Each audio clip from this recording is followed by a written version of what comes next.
Pokes, anong Oh, masasabi mo ikaw diyan ang nung nabasa nag-flash, mo ako yan? magbabasa. Bongbong Okey. Marcos, April ano ba ito, hindi ko mabasa, 16. 16 at 6:42 AM. Wow, ang Sa-time ko aga. yan, eh. Sa-time Time ko mo yan, yan sa pero sa ano, time oh. nila mga mag-12 ng midnight. Okey. Ano yan? Obviously meron na namang hit-hit 'no. Init-hit. Nahuli na si Zaldico. He is Mhm. now detained in Prague after crossing into the Czech Republic without proper documentation and is currently in the custody of Czech authorities. We are in Mhm. close coordination with the Czech government to ensure that all legal processes are followed, and to arrange for his return to the Philippines at the soonest possible time. We will keep the public informed as developments unfold. Okay. Okey. Una-una, bakit yan fake news? Well, Hmm. una-una, hindi po siya nadetena. Ngayon, sumagot ang Czech Police. Anong sabi ng Czech Police? He was the subject of a law enforcement, ano ba yung sabi nila? Sa Rappler, sumagot sila sa Rappler na ginamit na ni Bangag eh. He's the subject of law enforcement action.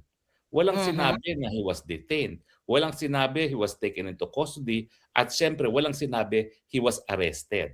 Okay. Yes. Unang-una, galing na sa Czech authorities. Binigay dun sa Mhm. Crappler. Okay?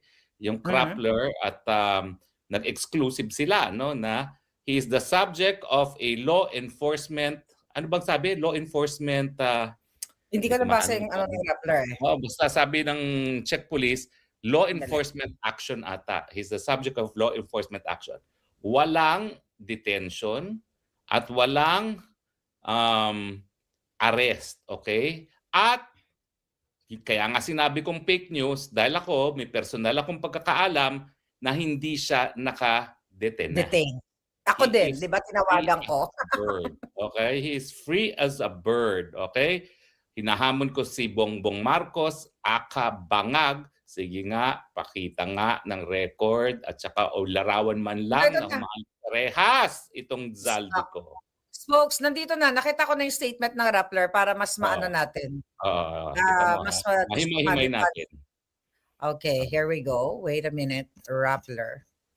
Okay, so batiin mo muna yung ating mga Kamusta nanonood po sa'yo ngayon. kayo mga kababayan all over the Philippines?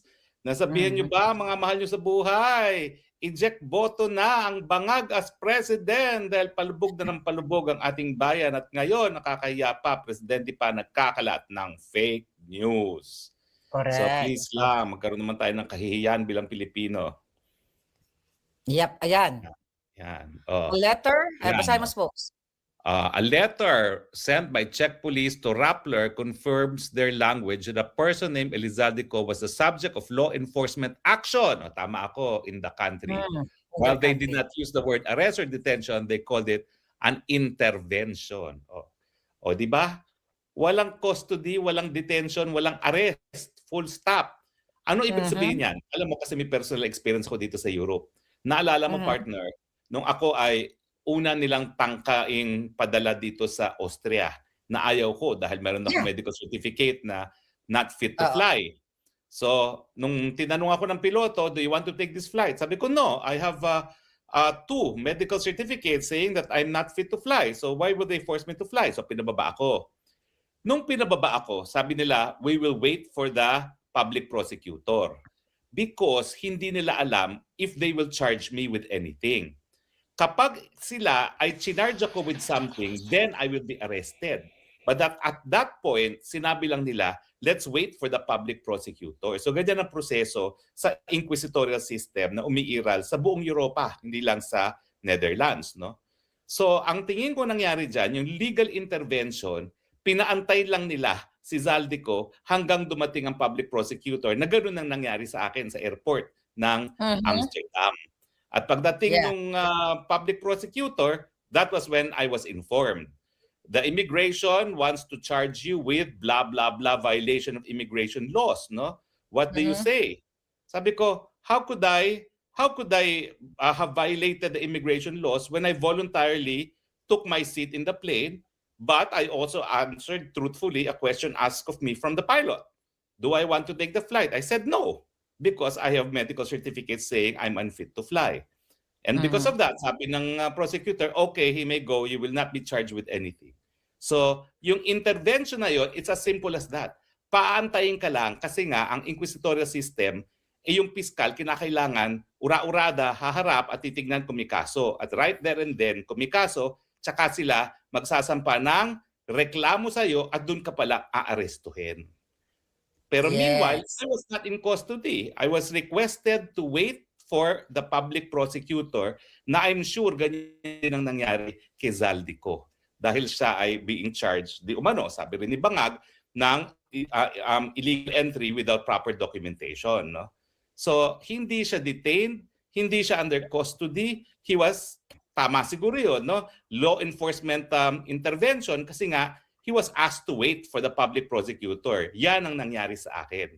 But wala akong record of arrest, wala akong record of having been detained, wala akong record of having been in custody. Kaya nung tayong dalawa ay nagtatanong sa kapulisan, wala talagang record na merong na-arrestong Elizaldico. Yes. So second paragraph, folks. Paliwanag natin sa ating mga kababayan. That is noteworthy because it constitutes independent confirmation from Czech authorities that official police action involving Ko took place, even as exact legal nature of that action has not yet been specified. Kalokohan na yan. Opinion na yan ng Rappler. Kasi hindi sinabing arestado, hindi sinabing in custody, hindi sinabing na-detain, conclusion na lang yan ng Rappler. Dahil nga ang Rappler, alam mo naman yan, hindi ko alam kung bakit ngayon talagang kasabwat nila itong mga bangag, di ba? Okay. Tignan mo yung last na paragraph. Basahin mo. It comes amid efforts by some personalities and bloggers to completely dismiss without proof the president's announcement that Ko had been arrested. Ano ba bang proof ang gusto niyo? Kayo na nga kumuha ng konfirmasyon na hindi inaresto, hindi na-detene. Ano pang proof ang gusto ninyo?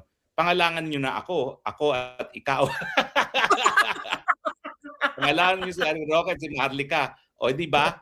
Kami ang nagsabi ng totoo at ang fake news ang presidente dahil hindi sinabi ng kapulisan ng Austria na naaresto, na-detain o na-custody nila si Zaldico. Kasi kung na-aresto, na-detain at na-custody, edi sinabi na nila. Pero kasi yung ginawa sa aking proseso, kaya ako kampante na sinasabi kong fake news yan, yung time na nag-aantay kami sa police, antay lang yun. You're not in custody. Wala, you're not under arrest. Kaya hindi ka babasahan na kahit anong karapatan mo kasi yung Miranda rights naman, nakabahagi yan ng human rights law. Applicable yan worldwide, no? So kailangan basahan ka kung bakit ka na-detene, no? Walang ganun.